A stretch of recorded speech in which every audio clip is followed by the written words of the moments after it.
आपला आवाज कोकण 24 तास। शिक्षणामध्येच बदलाची ताकद आहे। समाज परिवर्तनाचे साधन म्हणून शिक्षणाकडे पहा।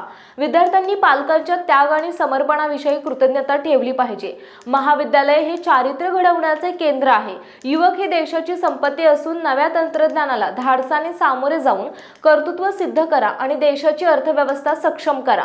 रोजगारासाठी ज्ञान, कौशल्य आणि आत्मविश्वास यावर स्वार होऊन प्रगती साधा, असे प्रतिपादन डॉक्टर पदवीदान समारंभासाठी प्रमुख अतिथी म्हणून मुंबई विद्यापीठाच्या चरित्रकार पद्मभूषण डॉक्टर धनंजय कीर रत्नागिरी उपपरिसराचे संचालक प्राध्यापक डॉक्टर प्रफुल्ल दत्त कुलकर्णी यांनी केलं आहे।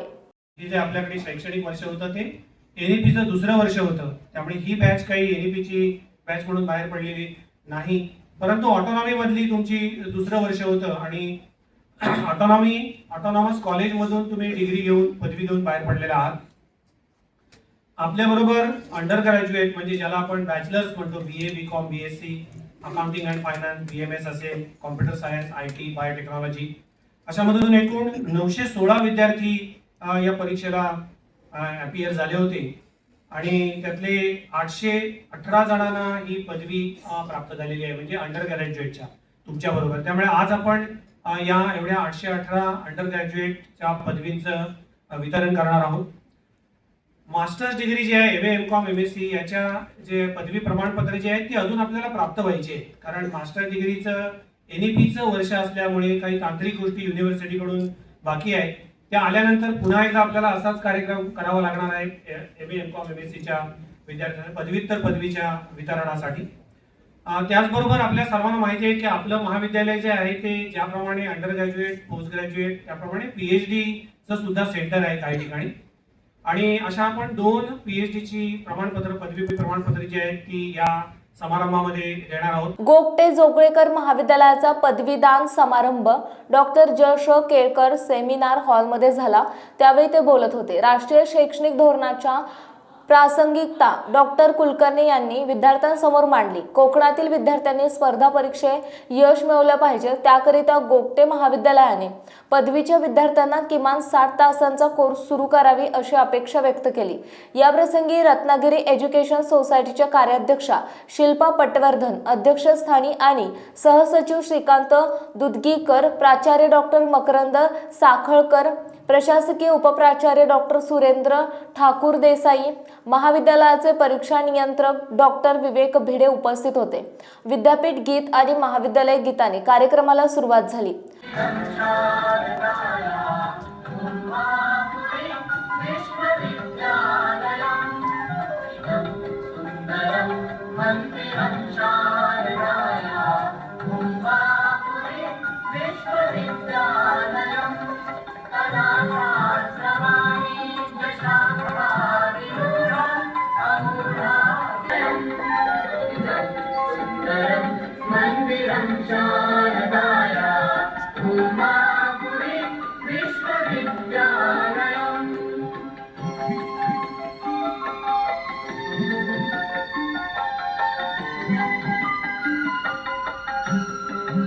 आठशे 18 जणांना पदवी प्रास्ताविका डॉक्टर विवेक भिडे यांनी मागील वर्षांच्या परीक्षेचा मागोवा घेतला। मार्च-एप्रिल 2025 मध्ये विविध शाखांमधून शिक्षण घेऊन बाहेर पडणाऱ्या 818 विद्यार्थ्यांना मुंबई विद्यापीठाची पदवी प्रदान करण्यात येणार असल्याचे सांगितले। प्राचार्य डॉक्टर मकरंद साखळकर म्हणाले की विद्यार्थ्यांच्या जीवनातील पदवीदान समारंभ हा एक आनंदी क्षण आहे। कष्ट, चिकाटी, जिद्द हेच यशाचे गमक आहे। विद्यार्थ्यांनी नवीन काम, जबाबदारी स्वीकारण्याची भविष्यात आवश्यकता आहे। महाविद्यालयातील संस्कार घेऊन आयुष्याची वाटचाल करावी, क्षमता ओळखून त्याचा विकास करावा। कार्याध्यक्ष शिल्पाताई पटवर्धन यांनी विद्यार्थ्यांनी मातृ, पितृ आणि गुरु याविषयी कृतज्ञ असावे असं सांगितले। तसेच वर्तमानात आर्थिक नियोजन महत्त्वाचं आहे, ते सक्षमपणे करा तरच आपण आनंदी राहाल। आपल्या शरीराची काळजी घ्या, ते आनंदीपणाचे गमक आहे। त्याचबरोबर आपल्या मनाची ताकद वाढवा, होकार आणि नकार पचवायला शिका, लोकांचं भलं करण्याचा प्रयत्न करा, चांगुलपणाच्या चक्रात सामील व्हा असे सांगितले। दाखवतात जीवनाचे दोन्ही भाव एकत्र आहेत, म्हणजे शिव आणि शक्ती। आपल्याला माहिती आहे जर पुढे जायचं असेल तर एखादी रेस लावली आणि जर दोघांचा पाय बांधून ठेवला तर एकाने पळून उपयोग नाही। दोघांची धावण्याची ताकद ही सारखीच असेल तर आपण पुढे जाऊ. आणि भारताची जर ताकद वाढायची असेल तर आपल्याला दोन्ही पुढे जायला पाहिजे. आज तुम्ही जीवनाच्या एका टप्प्यावर उभ्या आहात. एक आपलं पहिलं बालपण आता संपलंय आणि तुमचा दुसरा टप्पा आता सुरू होणार आहे. साधारण एक 7-8 वर्षापर्यंत आपलं बालपण असतं आणि 6-7 वर्षापासून 25 वर्षापर्यंत आपण शिकत असतो. या शिकण्यापर्यंत, बालपण आणि शिकण्यापर्यंत आपली सगळी जबाबदारी आई वडील, समाज, शिक्षक यांनी घेतलेली असते. तोपर्यंत तुम्हाला ते घडवत असतात, पुढे नेत असतात. मी नेहमी सांगते, जीवनात आपल्याला 3 माणसं ओरडतात, आई वडील आणि शिक्षक. हल्ली फार मोठं शिक्षकांवर संकट आहे, मुलांना फटका मारू नका, ओरडू नका. पण तुम्हाला एक सांगते, या 3 व्यक्ती तुम्हाला पुढे जीवनात कोणी ओरडू नये म्हणून हे करत असतात. त्याच्या मागचा उद्देश आणि उद्दिष्ट जर बघितलं तर आपण ते का करतोय हे तुमच्या लक्षात येईल. आता तुमच्यावर काय जबाबदारी आहे? आता पुढचा टप्पा 60 वर्षापर्यंतचा हा फार महत्वाचा टप्पा तुमच्याकडे आलाय. यामध्ये तुम्हाला शिकायचंय, नोकरी करायची, पैसे कमवायचे. आपलं 3 म्हणजे मातृऋण, पितृऋण आणि समाज ऋण, या 3 ऋणांचं प्रत्येकाने सांगितलंय, या 3 ऋणांचा विचार करायचा आहे. आणि एक तुम्हाला सगळ्यात कानात सांगते, यांनी माणसाचं आयुष्यमान वाढलंय. 60 ते 80 ही वर्ष जर तुमच्याकडे पैसे नसतील तर त्याच्या इतकं म्हातारपण कोणाचंही वाईट नाही. तर हे सुद्धा महत्वाचं वाक्य तुम्ही लक्षात ठेवा.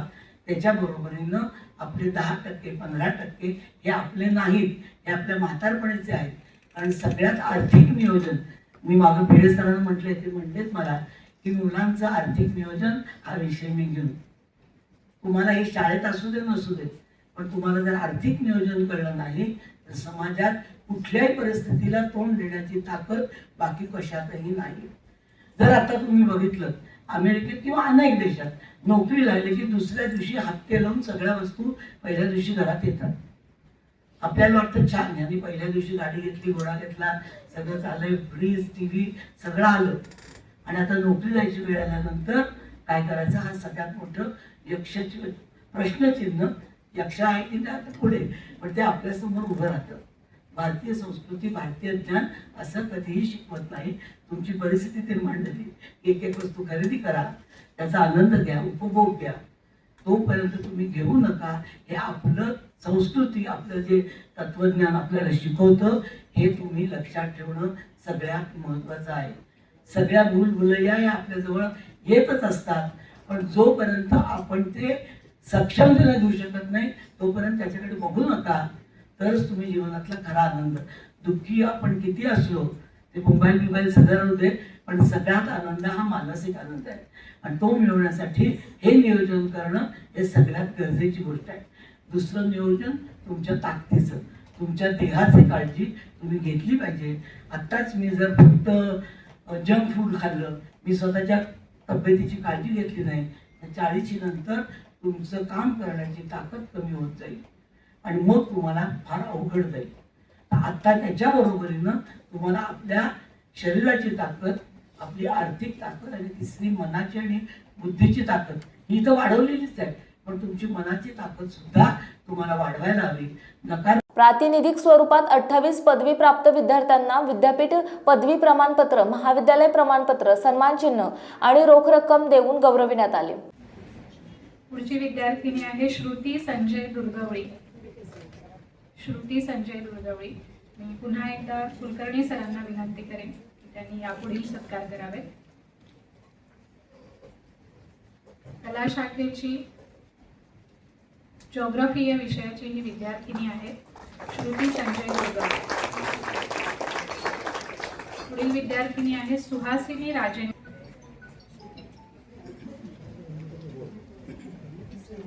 विद्यार्थ्यांनी जरा पटापट पुढे यायचे. सुहासिनी राजेंद्र जाधव. कला शाखेची हिस्ट्री या विषयाची ही विद्यार्थिनी आहे.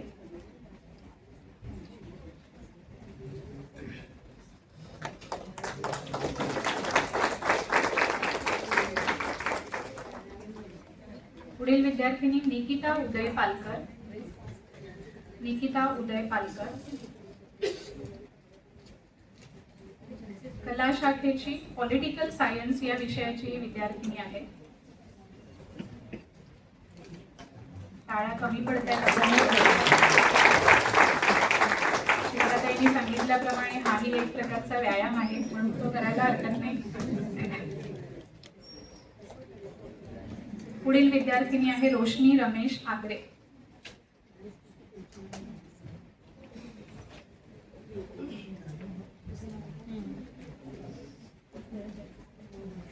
रोशनी रमेश आगरे कला शाखेची रूरल डेव्हलपमेंट या विषयाची ही विद्यार्थिनी आहे.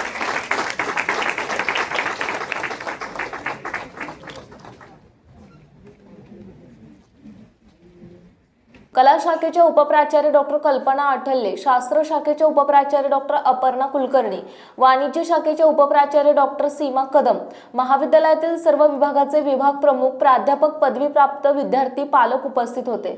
2 प्राध्यापकांना PhD डॉक्टर स्वप्नील जोशी आणि डॉक्टर महेश भोसले यांना वाणिज्य आणि व्यवस्थापन शास्त्रातील PhD पदवी प्रदान करण्यात आली. या दोघांनीही मनोगतामध्ये संस्था आणि गोगटे जोगळेकर महाविद्यालय कुटुंब तसेच मार्गदर्शिका डॉक्टर यास्मिन आवटे यांचा उल्लेख करून आभार मानले. कार्यक्रमाला शास्त्र शाखेच्या उपप्राचार्य डॉक्टर अपर्णा कुलकर्णी यांनी प्रमुख पाहुणे डॉक्टर प्रफुल्ल दत्त कुलकर्णी यांचा परिचय करून दिला. सूत्रसंचालन आणि आभार प्रदर्शन प्राध्यापक तृप्ती धामणकर यांनी केले. समंदर की गोद में पला है तू, अंगड़ाई लेते ही लहरें शुरू, आज यौवन की मस्ती छोड़, ले चलता हूं तुझे एक नए मोड़, आजा तुझे माँ पुकारे अब, छेड़ देते हैं बीच से कुछ शरारत हंसी, गले लगा ले उसे ए फकीर, इंतजार कर रहा है तेरा तो, चल दे देते हैं उसे फसल की खूबसूरती तो, आजा तुझे माँ पुकारे अब, उन्हें भी देनी है एक नई पहचान, आजा तुझे माँ पुकारे अब. फिनोलेक्स पाइप्स पहुंचाए पानी को अपनी माँ के पास. महाराष्ट्रातील तसेच कोकणातील महत्त्वाच्या बातम्या पाहण्यासाठी कोकण 24 तास न्यूज चॅनलला यूट्यूबवर सबस्क्राईब करा आणि बेल आयकॉन प्रेस करा.